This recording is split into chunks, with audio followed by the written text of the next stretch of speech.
Now, I wanted to ask you because you got a joint on here with Kim. Mm-hmm. And how does that discussion go? I mean, most people know the whole story, but don't really know the story. You know what I'm saying? But about the fact that Big had this great relationship with you, but had like a separate relationship with others. Mm-hmm. And so when this CD comes about, it's a real labor of love. How do you reach out to her to include her? Is the question how or why? How does that go down? Like, was it a weird conversation, or was it like not at all. Was it like, okay, we know what it is kind of thing? Well, I mean, first of all, in terms of any like ill feelings between me and Kim, I mean, for me, they went out the window when Big passed away. I didn't really, I haven't held on to a grudge or anything, you know, like since then. That's doesn't make sense. But there are a lot of ladies out there who don't think that clearly. Correct. Okay. Well, I mean, I get that, but I mean, even if so, the fact that it was like 20 something years ago would be real kind of like, okay, really. But I mean, like I said, for me, I've let go of that a long time ago. I actually reached out to Kim to be on probably my first independent album, but I was living in Georgia. I wasn't really able to kind of make it happen. Right. And like I said, but back when I thought I wanted to do this project, it was just a thought. So it's not like I ever imagined we would actually end up doing a song together on the project I wanted to do with me and Big. But I mean, that's just kind of how God said it was going to happen, to be honest. When we were rehearsing for the first two shows we did on the tour at Barclays, I told her I was doing the project and that I really, would love her to be on it. And she said, yeah, right away. But I didn't have the song yet. And then by the time we were like halfway through the tour, I think I was like, okay, I think this is the one. Gave it to her. It must have been weird for her because, how did I mean, I'm just kind of putting it in a fan space where I'm like, well, what let does me she finish. talk Here about? you go. You know what I mean? I asked her. I told her that, not even told her because it's not like I had to direct her on how to do what she does, but I was very specific in telling her that I thought she should express how she felt about him and how his death affected her, because the song is about missing him. So, I think it's pretty well recorded that, she loved him, I loved him, so it's okay to talk about it. Yeah, that's big.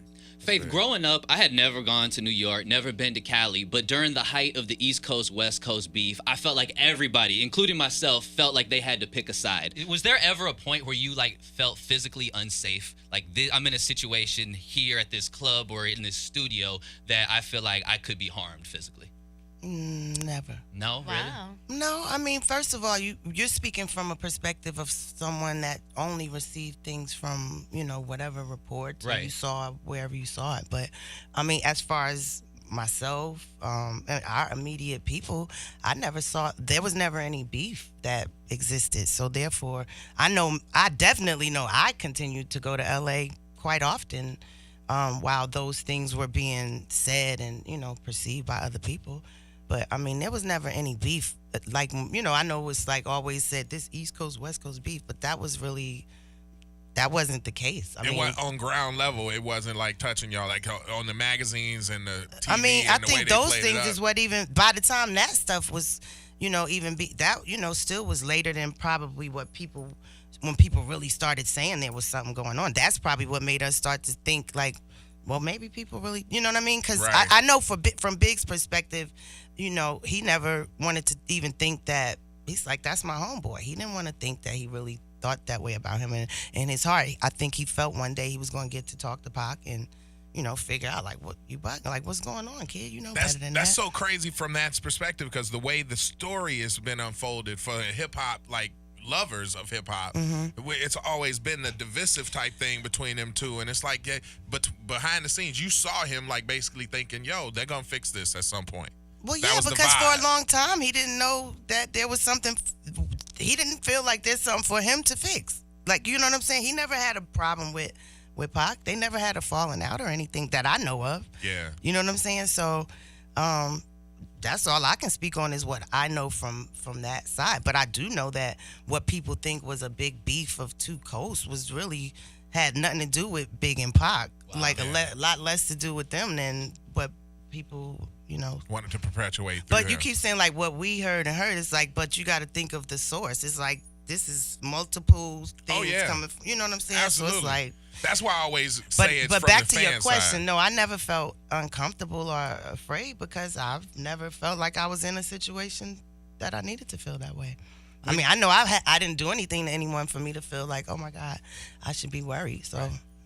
Wow. I mean, it's incredible to hear, like I said, from the fan side, because we don't know. We just know what the people out there just know what I'm saying today. And they the funny thing they is, don't get it. during that time, I remember being on the radio. You remember Theo, who used to be it on, was I remember I used to go on Theo all the time when I used to come Asian out there. dude with a And I voice remember like him this. asking me, you don't feel uncomfortable? But he knew me, but he was asking, like, I know you, but I know some people are probably like, and I'm like, come on, Theo, what am I going to feel like that for? I got family, I got friends, I got a lot of love out here. What reason do I have to feel I even think in the threatened, movie, didn't you? I believe in the movie they portrayed it like a certain way. Like I think you and him had a phone call before he went to Cali or something that like it was like come home. Like you know what I'm saying? Well, yeah, like, but by that time, you talking about that was the weekend that he passed. You know, Right.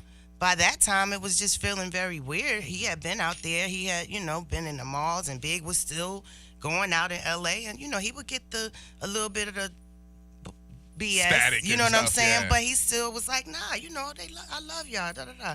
He knew, you're gonna get certain people that's gonna hate.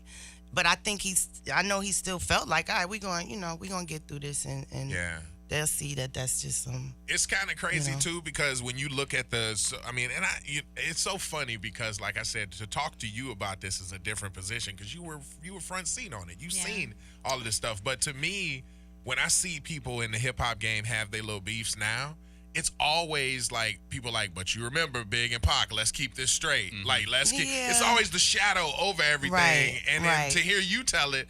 We painting this with a brush that we really don't need to paint. But I mean, it with. I understand because if you only fed a certain thing, and that's kind of just what you've been receiving. I get it, but it's not at all what the media. And I can't, I can say the media played a big part in it, but that's just kind of the nature of how people do. You kind of get it and think it instead of thinking it through. I've never been that type of person. Like I'll be like, well, wait a minute, that don't mean they said it. Right. You know what I'm saying? Yeah. Who really saying they said that? Did you hear him say it? Fake news. But let me just clarify. I mean, there was a period of time where I wasn't, front seat. I'm speaking from Faith Evans. Like Right. when Big was separated, I was in LA specifically because I didn't want to go on that big bad boy tour that they were doing at the time. Right. To avoid that drama of, my husband who I'm separated from and whomever else he might have. You know what I'm saying? So it's not like there was a period of time when I definitely wasn't around him, and who knows what was happening while they were touring these different places at that time. Yeah. Me, I was trying to stay away from it. And in that time is when I actually met Tupac for the first time. So it's just crazy how things, happen. I didn't know I was going to meet him. I was at the club with, the dude I was writing for at the time. So, it's just really, it's just crazy how things ended up unfolding. But, there's so many different facets to that story that people kind of don't know. But I've never felt like I owe people, an explanation for that matter. I mean, it's just, if we can pilfer. Like, I mean, I'm talking to you because we're having a conversation, Yeah. but I'm just saying there's a lot of things that people don't know, but I've just never really felt like I gotta Explain yourself and explain tell myself it. to people. I'm good. When you say, because like when you look at this project, The King and I, it's like you're kind of speaking up for those of us who are fans who see Christopher Wallace as Big as the king of like this, you know what I'm saying? This New York thing and this hip hop thing. And it's like his kids with CJ and with Tiana, how did you keep them aware that their dad was big, like that he was the boss at doing this? Like, I don't know that I've ever had to be quite honest. CJ, I mean, they both are, really close to Miss Wallace, number one. Right. And then when CJ got a chance to play his dad in Notorious, that was kind of like, a crash course pretty much. Right. He was really young at that time. So, I mean, we've always had a great relationship with C's and all the other guys. When we go up there, we stay in Brooklyn, So it's not, I don't think he's ever had to really ask, maybe every once in a while he'll fill in a blank here and there, but I mean, he gets it. I I'm mean, sure. His kids like legacy. That's like royalty right there. As a mother, how do you feel about your kids being all on social media? Because they're not regular kids. They're, they probably have like a spotlight on them. Do you limit their social media interaction at all, or how do you feel about that?